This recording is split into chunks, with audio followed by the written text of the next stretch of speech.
Posted by u/Klutzy at 4381. Hello everyone, my husband, 31M, and I, 24F, have been married for 4 years, together for 6, and this is the first major argument we've ever had. I am currently 33 weeks pregnant with his baby. When I was 20 weeks pregnant, my doctor diagnosed me with placenta previa, which, if you don't know, is when the placenta is covering the opening of my cervix. They told me it would likely move as my baby grew, but it never did. So, I'm scheduled for a C-section in just 3 weeks. At 20 weeks, I was put on very light restrictions, but at 30 weeks, I was placed on heavier restrictions, such as no running, no lifting or climbing, no standing for longer than 3 hours at a time, and most importantly, no bedroom intimacy. My doctor told me that we want to avoid anything that could potentially make me bleed, which could lead to preterm birth. So, I have been following these restrictions for 3 weeks, but it has been driving my husband crazy. Every single day, he bothers me for bedroom intimacy.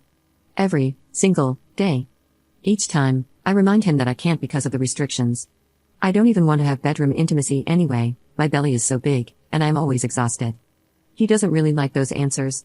Finally, he came to me and started talking about how doctors sometimes dramatize things for the sake of their careers and more money. He said they push for C-sections. I was like, okay, whatever, but I know that I have this condition, so obviously, I am going to follow the rules. He didn't accept that answer, and we ended up having bedroom intimacy. For a few hours afterward, I experienced really heavy bleeding, and I got so scared. I was crying in the bathroom, trying to figure out what to do. I ended up calling my doctor, and she told me to come in right away. The whole car ride there, I was sobbing, imagining that in an hour, I would be having a C-section for a baby that was only 33 weeks old. We quickly figured out that I was not in preterm labor, I was just bleeding, and as long as it stopped, I would be okay. It did stop, and I am fine. But while I was there, my doctor asked my husband to leave, and started asking me questions. She said, "This isn't accusatory, it's okay. It's just better to know if it was caused by something, or if it was random." I told her that I had bedroom intimacy with my husband. She went over all the restrictions again and then gave me a bunch of information on domestic violence. She literally put the pamphlets in my purse for me. I was so embarrassed. When we got into the car, I broke down and yelled at my husband, telling him never to do that to me again, and that my doctor knows more than he does and knows what's best for me and the baby.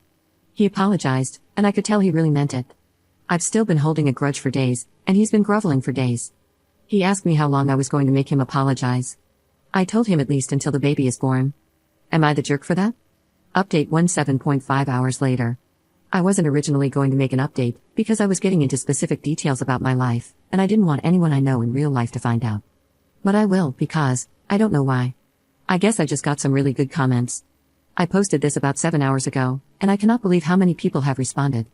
I don't know if I could ever say thank you enough to such thoughtful strangers on the internet. So, originally, my plan was to tell my doctor and my sister-in-law, maybe my brother, though I wasn't looking forward to discussing those details with him. I rescheduled my weekly appointment with my doctor for tomorrow. I know some people said I could just walk in, but I didn't want to do that, and then have to make up some excuse to my husband.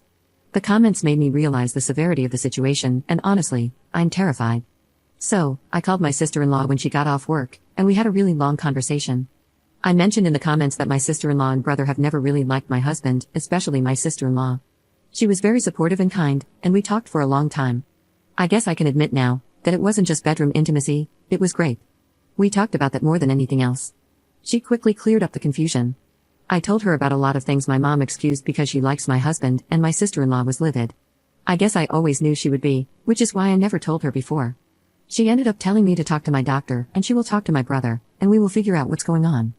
She said she will come down on the soonest flight, but my brother cannot come yet because they have children of their own.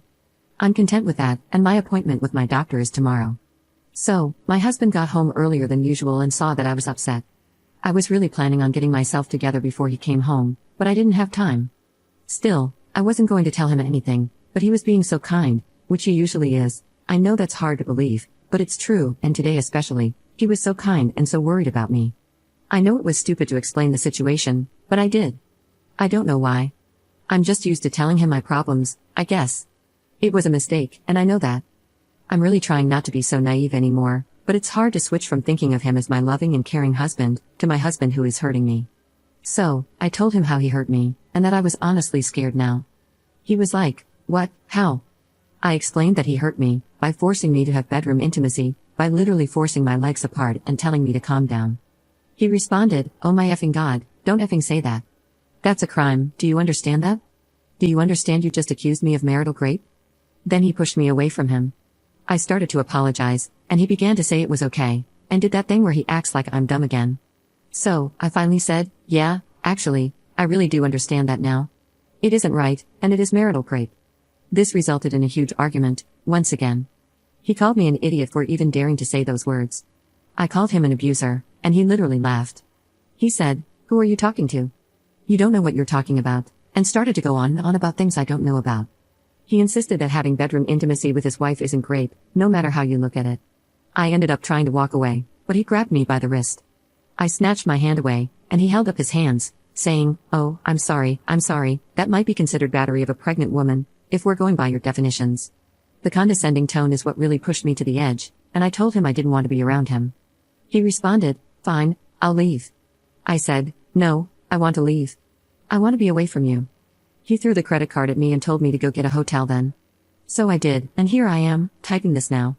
My sister-in-law is on her way, but I am so far from okay. He's called me several times, but I won't answer. I've never seen him that angry before, and I'm slightly concerned about what he will do if I genuinely tell him I want to leave and take the baby. He's the one who wanted to have a child, and I was convinced. He won't let me take her easily, and that terrifies me. Every time my daughter kicks, I just want to sob. I never thought that my own baby would make me cry like this, but I am just so scared. Update 2 1 day later. This one is quick and for the people who wanted me to verify that I am okay. I genuinely don't know what to say about the amount of support I got. Thank you so very much. On August 7th, I posted my update and mentioned having Braxton Hicks for the first time. I was urged to go to the hospital. I originally wasn't going to, but thank goodness that I did, because by the time I walked in the door, I was bleeding so heavily it was down my legs. Turns out I had a placental abruption. On August 7th at 10:37 p.m., my daughter was born via emergency C-section. She is now only less than a day old as I post this, but I am being forced to deal with an attorney in all of this already. She was only 33 weeks and 5 days when she was born. She is tiny but still doing relatively well, so they tell me. She is in the NICU now, and I am in the hospital still as well. I have received lots of care, and while it is all scary and hard, seeing my daughter makes it better. I'm fine, I will be fine, and so will she. The nurses here are amazing, and the doctor told me as long as everything goes well, I get to take my daughter home in just a few weeks. As for my situation, my sister-in-law came shortly after my daughter was born, and she's been by my side all day, being very supportive.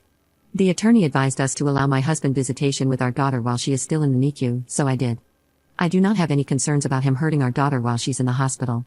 I have received lots of supportive messages from his co-workers and his side of the family, so I am sure he is spinning the story that we are together and everything is fine. He is trying to act like that too. He's seen our daughter several times today, and I think he was in the hospital with me during the C-section, but I'm honestly not sure. He came up to my room this morning while the nurses were helping me take that first walk after the C-section. I was just emotional enough to let him in. I have to be honest and say it wasn't easy to try and hate him after all of this. I still let him comfort me, and I still cried to him. But at the end, when he said, "You wouldn't have had to do this alone if you weren't acting that way," and grabbed my face to make me kiss him, it reminded me exactly why I am doing this. So yeah, I'm not sure what I'm going to do. Originally, I really wanted to have my daughter in my home state, so that I could stay there with her, my sister-in-law, and my brother, but I highly doubt my husband will allow me to take her there. My attorney says I have options, and the options are heavily in my favor, as I did what you all suggested, and got the medical records of the grapes, including the one I posted about, and 2 more I went to the hospital for over the years, as well as a written statement from my doctor, saying that my placental abruption was likely caused by trauma and stress, for custody and things like that, but likely only here where we currently live. Honestly, that's okay. Being able to briefly hold my baby, seeing her, and loving her so much has replaced everything else in my mind. I want to be safe, but most of all, I want her to be safe. I won't do anything to put her in the situation I was in. She is only 16 hours old, and she is all I think about and will ever think about for the rest of my life. I probably won't update again, as I'm hoping they will let me spend more time with my daughter soon, but I just wanted to say that this whole post has literally changed my life, and I cannot say thank you enough. If anyone else finds themselves in this sort of situation, I want to say do not be scared to speak up. And if anyone has survived it, you are so brave. Thank you everybody. Commenter. Remember that you're only in this position, getting an emergency C-section and watching your child fight for survival in the NICU, because he raped you despite knowing there was a high chance it would harm you and your unborn child. His primary concern was satisfying his own desires, with no regard for your well-being or that of your baby. He doesn't care about you or your child, you are merely possessions to him, to be used as he pleases. Do not let this man anywhere near you. Ops response. I know this very well. Every time I see her or think about her, that's what I think about. During the C-section, they didn't let me see her, they just took her away so fast. In my head, All I could think was, she's not going to make it, and it's his fault entirely. Trust me when I say I am not going back.